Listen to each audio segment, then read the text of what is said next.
We live chasing goals, people, recognition, peace.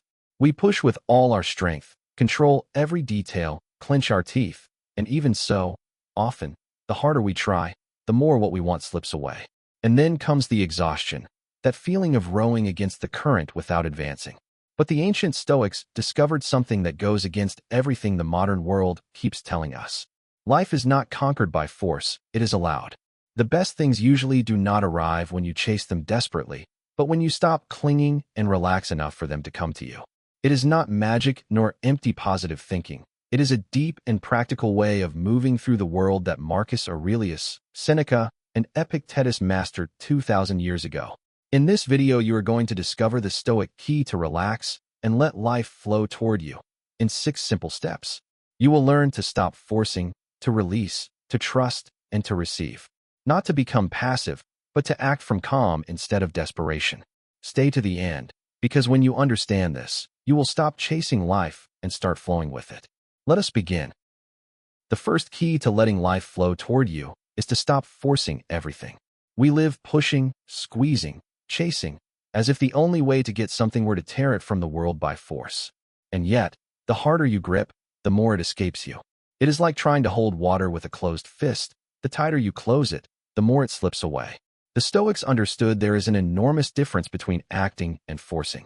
To act is to do your part with calm and dedication. To force is to demand that the world give you a specific result at the exact moment you want it. The first flows, the second exhausts you, and almost always pushes away what you seek. People who live in permanent tension, who control everything, who cannot let go, give off an energy that repels. By contrast, the serene person, who does what must be done and then releases, attracts effortlessly. Marcus Aurelius said we should act like nature, without haste and without pause, without violence. It is not about doing nothing. It is about doing without strain. When you stop forcing, your mind clears, your decisions improve, and, paradoxically, things begin to arrive. Relax the fist, do your part calmly, and let the rest come to you. The second key to flowing is to accept reality as it is, not as you would like it to be. Almost all our suffering is born from a silent fight with what has already happened. This should not be this way. This is not fair. This is not what I expected. And while you argue with reality, reality stays there, unmoved, and only you are hurt. The Stoics called a more fatty something even deeper than acceptance, to love your fate. Not only to endure what happens, but to embrace it as a necessary part of your path. Epictetus said it with a clear image. Do not seek for things to happen as you wish, but wish for them to happen as they do, and your life will flow in peace. To accept is not to surrender or resign yourself with sadness. It is to stop wasting your energy resisting the inevitable so you can use it to respond intelligently. When you stop fighting against what is, something almost magical happens. The tension dissolves, and for the first time you see the situation clearly. What you accept loses its power over you. What you reject pursues you. The next time something does not go as you wanted, try saying, "It is all right. This is how it is, and now what do I do with this?" In that serene acceptance, the true flow begins. The third key to flowing is to release your attachment to the outcome. Much of our anxiety is born from wanting to control something that was never fully in our hands, how it will all end. We obsess over the result, over the date going well, over getting the job, over the plan working, and that obsession tenses us, makes us clumsy, and, curiously, tends to ruin precisely what we want so much. The Stoics had a perfect image for this, that of the archer. The archer controls how he draws the bow, how he breathes, how he aims. But the moment he releases the arrow, the result no longer belongs to him. A gust of wind can divert it. His success lies not in hitting the target, but in having shot as well as possible. That is how you should live. Give yourself completely to doing your part well, and then release the outcome calmly. This does not make you passive. On the contrary, it frees you to strive without fear, because you no longer carry the weight of guaranteeing the impossible. And here is the curious thing. When you release attachment to the outcome, you usually perform better because you act relaxed instead of paralyzed by the fear of failing. Take your best shot and let the wind do its part. That is flowing, to act with all your being and release with all your soul.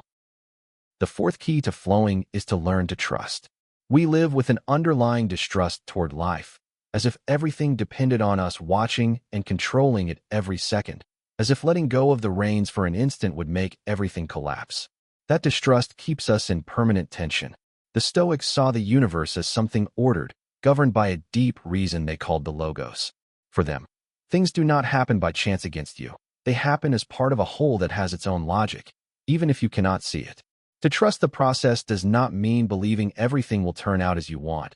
It means believing that you will be able to face whatever comes, and that even what seems bad often brings a lesson or a turn you could not foresee. How many times did something you lived as a catastrophe turn out, in time, to be the beginning of something better? Life has a way of rearranging the pieces that escapes our immediate control. When you learn to trust, you stop clinging to every detail and begin to move more lightly. You do your part, yes, with responsibility, but you release the need to control everything. And in that letting go, life has room to surprise you. Plant the seed, water it with care, and trust that the earth knows how to do its work. The fifth key to flowing is to learn to be flexible like water. Think of how a river moves. It does not argue with the rocks it finds in its path. It does not stop to curse them or insist on smashing through them at once.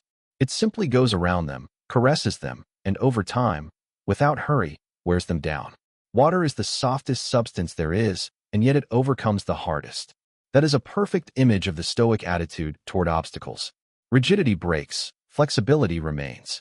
When something stands in your way, you have two options: to crash against it with frustration again and again, or to adapt, to find another path, to flow around.